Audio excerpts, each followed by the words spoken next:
ये एक सत्य घटना है। शेर अली अफरीदी और पटना।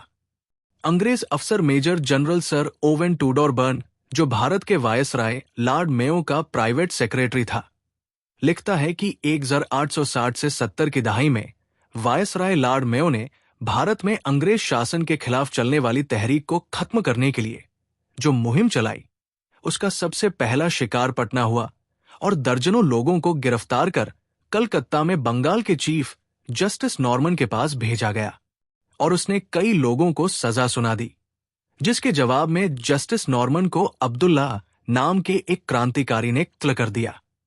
जिसके बाद वायसराय लॉर्ड मेयो की सुरक्षा बढ़ा दी गई।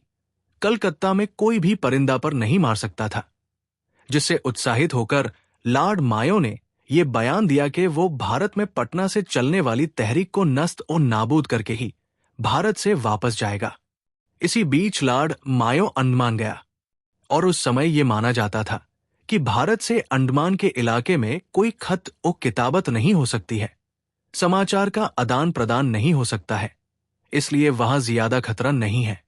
लेकिन यहां अंडमान में कुछ ऐसे लोग भी कैद थे जो पहले अंग्रेजों के साथ मिलकर युद्ध लड़ चुके थे और उनके लिए कुछ रियायत भी थी, और उसी में एक था शेर अली अफरीदी। और इसी का फायदा उठाकर एक खत पटना से शेर अली अफरीदी को पहुंचता है, जिसमें उसे यह बताया जाता है कि वहां वायसराय पहुंचने वाला है।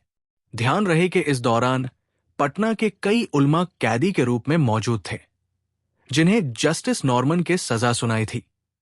वहां शेर अली उन लोगों से भी मिलता है। अलग अलग रिपोर्ट में इस चीज का जिक्र मिलता है कि शेर अली आटा चीनी मिलाकर मलीदा मिठाई बनाता है और लोगों में बांटकर उनसे गला मिलता है और दुआ की गुजारिश कर चला जाता है। और 8 फरवरी 1872 को वो अंडमान में लॉर्ड मेयो के काफिले का पीछा करता है और शाम के वक्त ढलते हुए सूरज की रोशनी के बीच बावर्ची खाने में इस्तेमाल होने वाले छुरी से लॉर्ड मेयो को कत्ल कर देता है। और इस तरह से भारत की जंग आजादी के इतिहास में पहली बार अंग्रेजों का सबसे बड़ा अफसर मारा जाता है।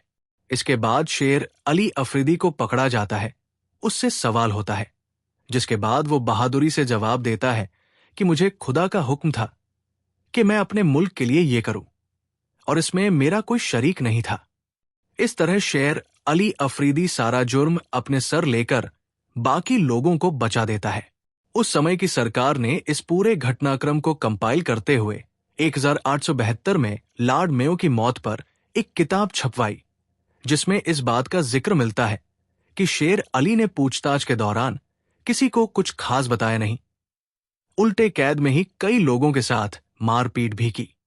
इसी क्रम में एक वाकया कुछ यूं है कि शेर अली की कई तस्वीरें अलग अलग एंगल से खींची गई और साथ ही उससे कुछ लिखित बयान भी दर्ज करवाने की कोशिश की गई, जिससे वो साफ तौर ये कहकर इनकार कर गया कि जब तक वो खुद नहीं चाहेगा उसके मुंह से एक लफ्ज नहीं निकलेगा। यहां तक कि ये तस्वीर उसकी अपनी रजामंदी से खींची गई है। अगर वो नहीं चाहता तो ये नहीं खींचा जा सकता था। शेर अली के इस अड़ियल रवैये से परेशान अंग्रेजों ने एक मुस्लिम अफसर, जो हकीकत में एक मुखबिर था, को उसके पास लगा दिया ताकि वो उससे दोस्ती का राज उगलवा सके। तो उसी बातचीत के दौरान शेर अली ने अपना एक कपड़ा उसे देते हुए ये कहा कि जब उसे मौका मिले तो इसे हिंदुस्तान पहुंचा देना, ताकि सारा हिंदुस्तान इस कहानी को जान सके। इसी बातचीत के दौरान शेर अली कहता है कि अब्दुल्ला मेरा भाई है, उसने जस्टिस नॉर्मन का कत्ल कर बहुत बड़ा काम किया है, लेकिन मेरा नाम उससे कहीं ज्यादा लिया जाएगा, क्योंकि मैंने उससे भी बड़े अफसर को कत्ल किया है और भारतीय लोग इसके लिए मेरा स्मारक बनवाएंगे। लेकिन उस भारतीय अफसर ने ये बात अपने सीनियर अंग्रेज अधिकारी को बता दी और 11 मार्च 1872 को फांसी के फंदे पर झूलने से पहले उस अंग्रेज अधिकारी ने शेर अली अफरीदी से मुखातिब होकर उन्हें वो कपड़ा लहराते हुए दिखाया, जिसके बाद शेर अली अफरीदी ने बड़े ही हिकारत वाली नजरों से उस भारतीय अफसर को देखा और खामोशी से फांसी पर झूल गया और करीब 10 मिनट से अधिक सूली पर लटका रहा, क्योंकि उसकी रूह उसकी जिस्म को छोड़ने तैयार नहीं थी।